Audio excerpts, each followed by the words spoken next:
I'm Paul Dergarabedian, Senior Media Analyst for Comscore, and I'm thrilled today to have Rodney Rinks, otherwise known as Tutti, on the program to talk about his new movie, Made in Mexico. Tutti, welcome to the show. Thank you, Paul, for having me. You know, we go back a little ways. We do. Let's talk about that for a quick second.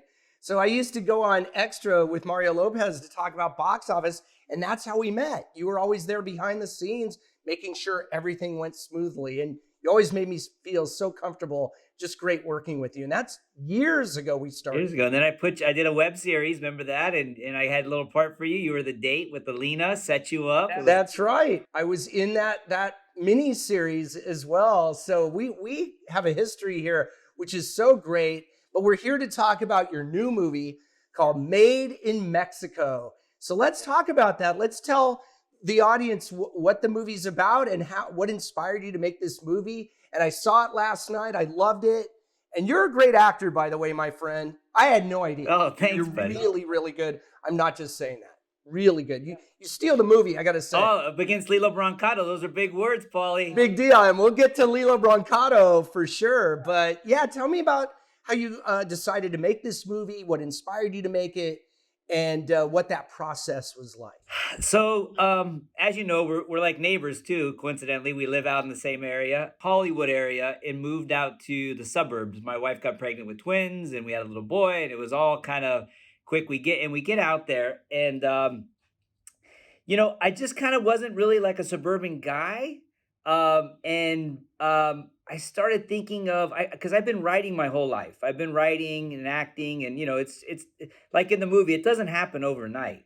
And if it does, it's not worth it and it goes away. So you really got to like hone your craft and your skills. So, I've been writing multiple scripts. I had one with Dean Martin involved, actually his estate, and had some good people I just couldn't put together. So eventually I just kind of said, you know what? I got to write something real familiar. I got to write something that I could make in this day and age where, you're shooting stuff on phones, and if you have a good story and you get decent actors in it, but your story is compelling, it's all about the content.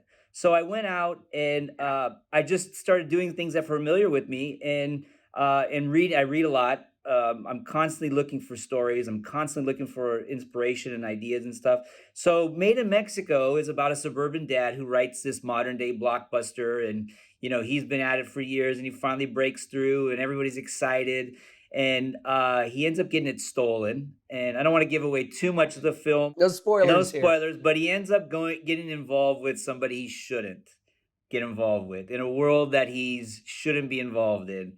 And then he has to navigate his way through it, and there's a lot of, it's about being rich. It's about like the theme, the stories about, we chase things all our whole lives. Like we always aspire, which is great. We want something more. We're after something more. And sometimes we forget about living in the present. Like they're saying, you got one foot in the past, one foot in the future. You're pissing on the present.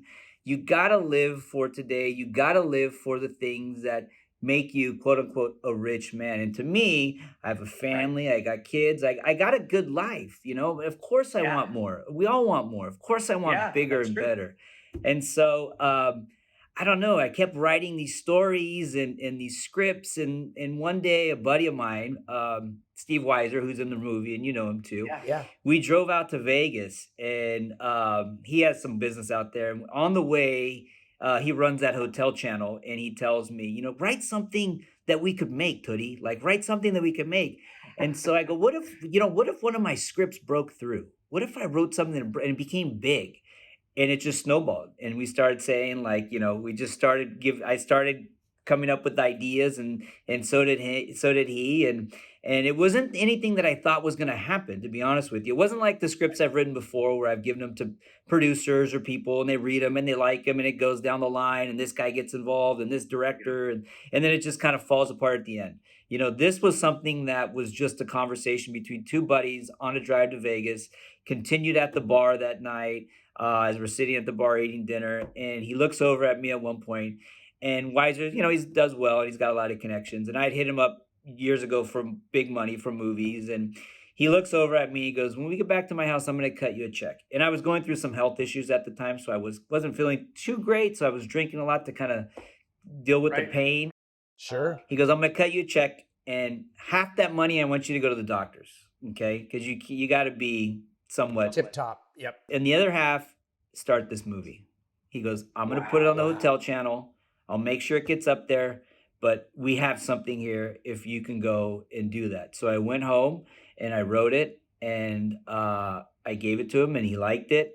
And it just snowballed, you know. I just started. Had just started the podcast too, right around that time. So we started talking about it, and I came across Lillo. I hadn't seen him in years, and we started talking. Lillo Brancato. Lillo Brancato, yeah. And I didn't know he was Colombian. I thought he was Italian, and he was adopted. I did too. So yeah, it just kind of like one thing led to another, and I don't know. I saw him in that role, and it was something unique and different that he had never done. And I didn't have a lot of money, you know. I really only had, you know, I made the movie. I shot the movie in 6 days for 20 grand. I was going to ask you about that, like the budget and the timeline.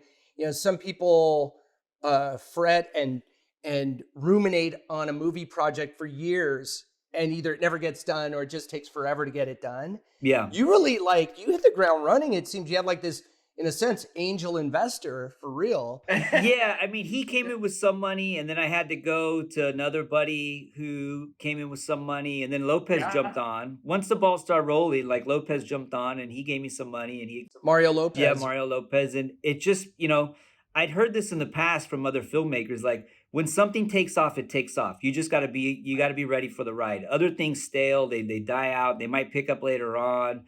But you know when something's moving, and this thing just started moving, and there was really like you know, the train was moving, and we jumped on and went for the ride, and you know. Where did you shoot the movie? Like, it looks like it's all location shoot, guerrilla filmmaking, as is said in the movie, about the movie within the movie. Exactly. I shot a lot at my house. I used my kids. Only because, you know, time was of the essence, and we didn't have and they don't charge a lot, right? The kids, I mean, it was, you know, they gave me a break being their dad. Ironically, I paid everybody. Everybody got paid. I paid them in cash, which, you know, yeah, I like and it. it was better than some of the rates that they've gotten in other films. Some of these, because they were some of my, you know, they were actors. They were my friends. Not all of them, but some of them were, and they were, when I gave them the money. The kids are great in the film. One of them's at musical theater right now. He got the bug. So. Oh, there you go. You know, I wanted to ask you though, Tutti, there's a line in the movie that says, wealthy people want to be famous and famous people want to be wealthy. That just struck a chord. It's so true.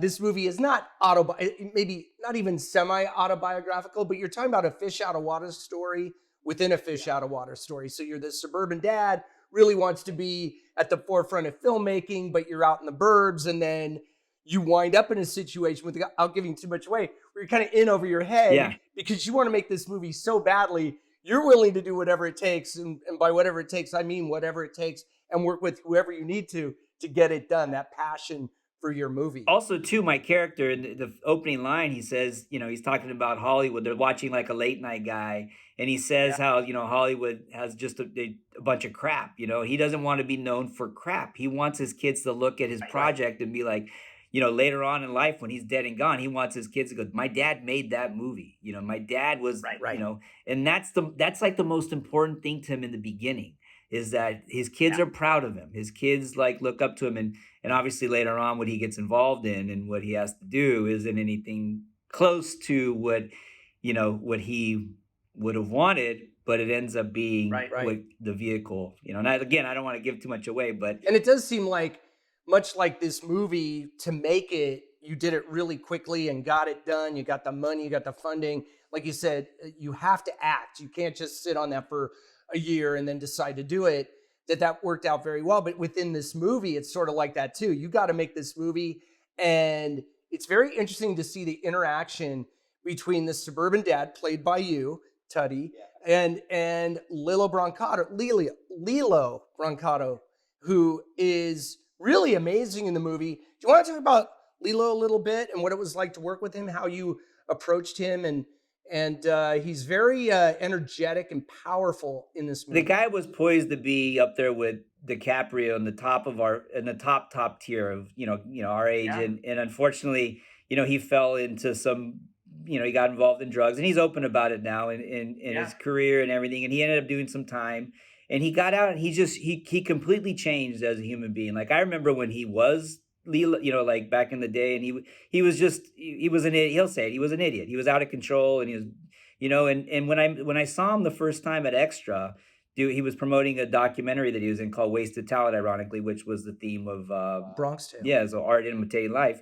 He was just a different dude. He was I could tell, and so we started talking. We exchanged numbers, and he was just a good guy. And like I said, I had never known. Mario had him on a podcast, and he told his story. And I thought he was an Italian guy from Hoboken, and he says he was adopted when his real name's Saul Rodriguez. He's from Colombia. He was adopted when he was 6 months old. He's Italian. He was raised by Italians. He was 6 months old. But when he said that, I was like, wow, this guy's a Latino.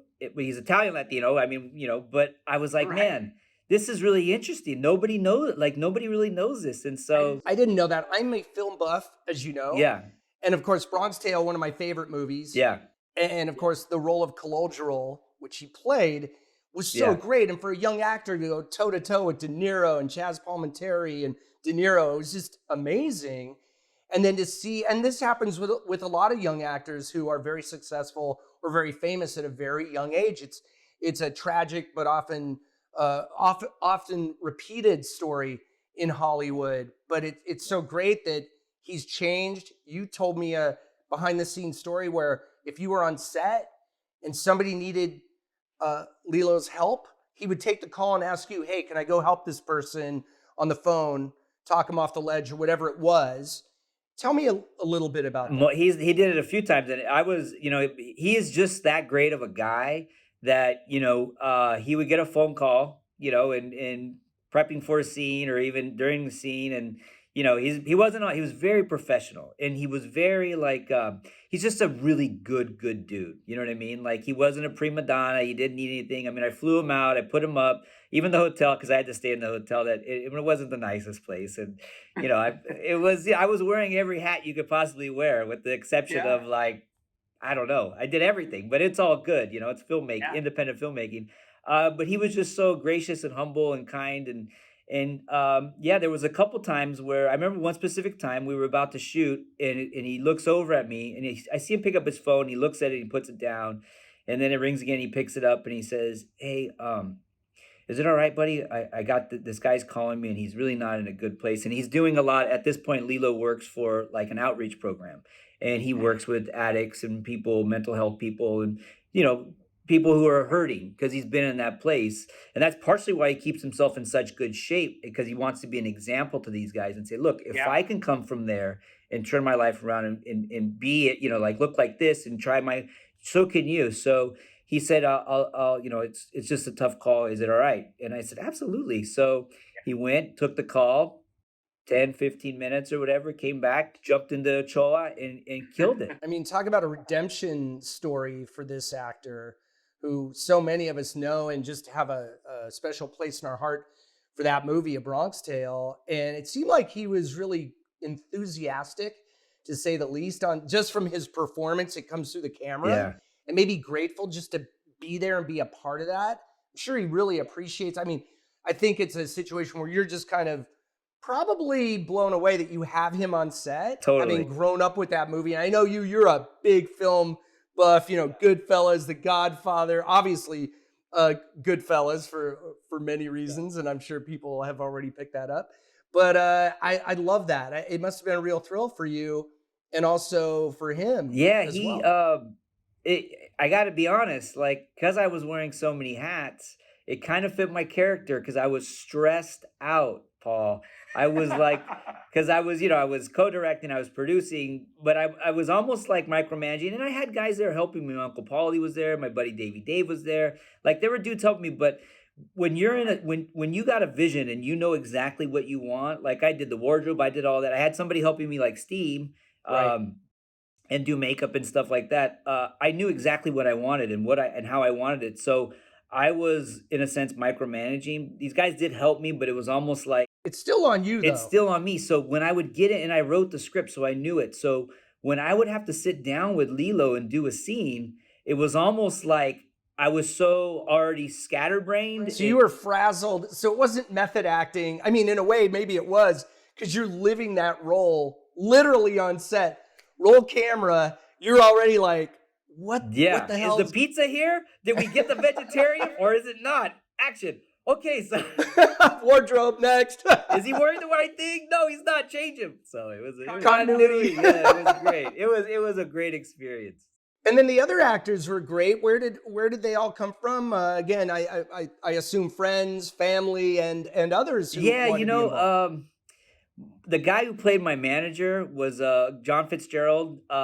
He's a producer, and I knew he was just a character. I've known him for a long time, and he's a character. And so I heard recently that he started getting into acting, and I always kind of knew back in the 2000s when I first met him, and I just knew this guy was like, he had something to him. So I called him up and I said, hey man, I can't pay you a lot, but I could pay you something.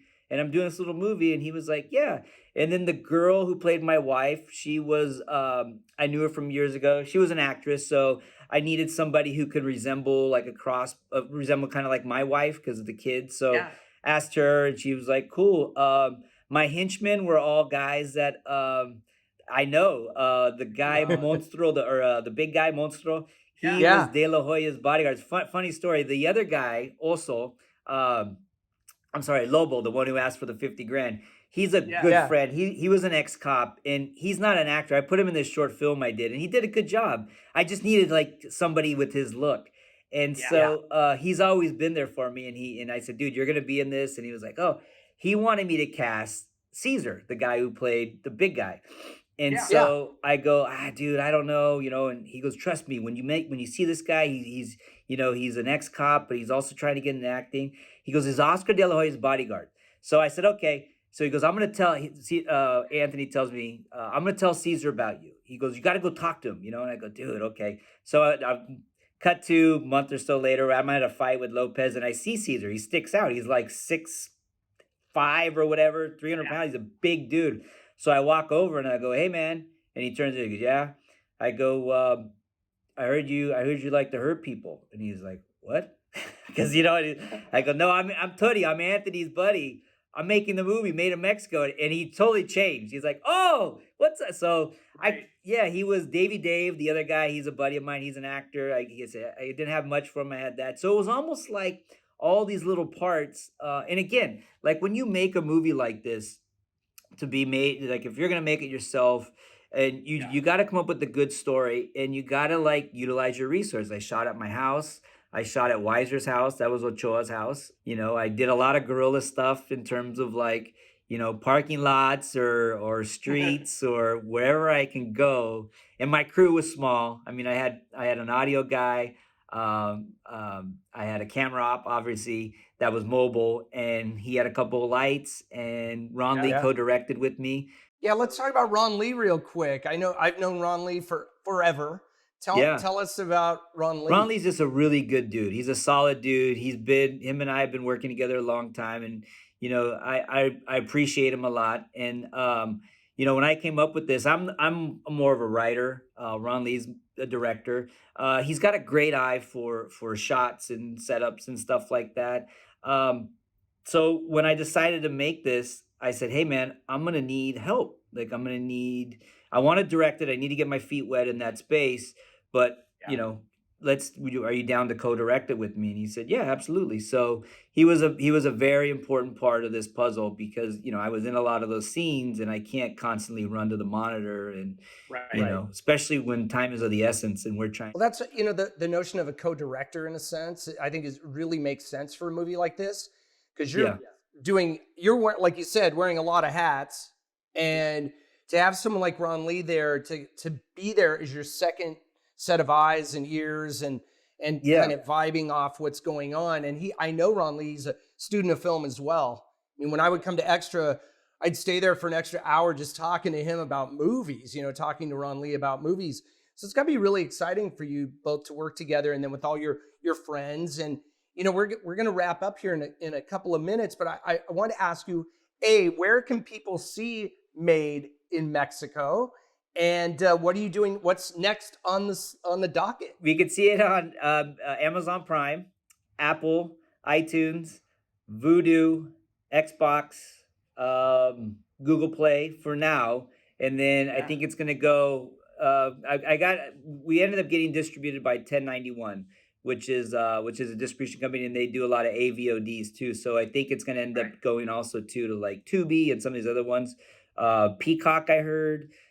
So yeah, but right now Amazon, iTunes, Apple, Google Play. And just to let people know, I don't want to give away too much, but it's funny, it's heartwarming. At the end, it's very uplifting. This is, this kind of movie could go either way. It could be very dark. I mean, when you have a filmmaker getting involved with somebody in crime, that can go a variety of ways, as we've seen in many movies. But in this one, it's unique because it's ultimately redemptive. And actually, at the end, it's very uplifting and fun. And it's a comedy, and you pull it off really well. You and your team have done a great job. I really commend you on Made in Mexico. And I think it's an inspiration for filmmakers to see what you did. And again, with that budget and how quickly you shot it, and it's a real movie. I have to say, the production values are great. I'm sure you've talked about there's places where you have to cut corners. Yeah. You got to do what you got to do within the budget. You don't have an unlimited bank, a check, just a blank check. So I think that's great, Tutti. I'm so excited for you for Made in Mexico. One of the most important things, if I could say, and this goes for I think any creative project you're working on, but especially independent, you got to be collaborative. Like Ron Lee's good because he's collaborative. Like we're both collaborative. Weiser's a collaborative guy. Rich Alarcon, my editor, I couldn't have done it without him. Rich came on board. I got really lucky because the pandemic hit. I went to Rich right before the pandemic to help me with the first 20 minutes.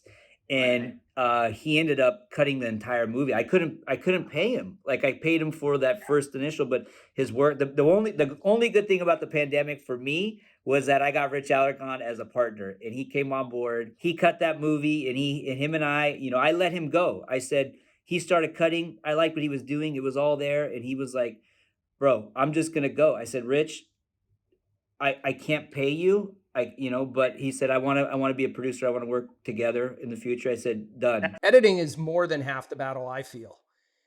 And it's addicting. Once you get in that, and I've done it, nothing at this level, but even just a small project, you just get it's infectious. It's sort of like an addicting that you want to just keep editing. But that was really great of him to do that, because without an edit, you don't have a movie, right? You have just raw footage. We had, it was cut, and it just wasn't. Rich came in and gave it that little extra, you know what I mean? He collaborated. He came in with like Ron Lee came in with his stuff. Weiser came in with his stuff. Rich came in with his stuff. Our music people came in. I was going to ask you, the music's terrific in the movie. That's really important too, to have great music. It sets the tone of the piece. Yeah, and Rich really helped us that, because we were kind of I used B-Side Players, which is a band out of Chula Vista. So I tried to keep it really Latino and kind of towards Rich is from, ironically, the same area I'm from. So he got it too. That was the other thing. When he started cutting it, he got the comedy. Well, it's funny when you say that. I mean, definitely all the actors are so authentic, but even for someone who isn't Latino, the themes are universal. Yes. That's what I love about it, because I can relate to everything. I think most people could relate to this story, and particularly filmmakers who are also dads and husbands and all that, and wives as well, who want to do that kind of thing.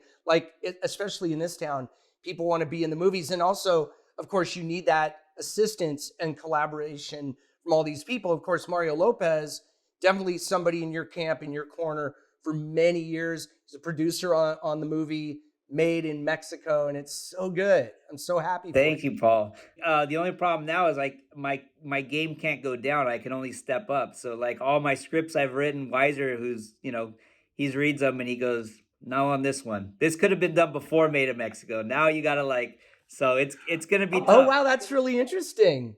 Yeah, it's this is your Citizen Kane, man. You gotta go. You can only go up, or you now have a standard that you have to adhere to. That's really smart, though, to have people who aren't just going to tell you what you want to hear, but are honest with you. I think that's really important. Yeah, bud. All right. Well, Tutti, Rod, Rinks, my friend, Made in Mexico, wherever records and tapes are sold, you can see this movie.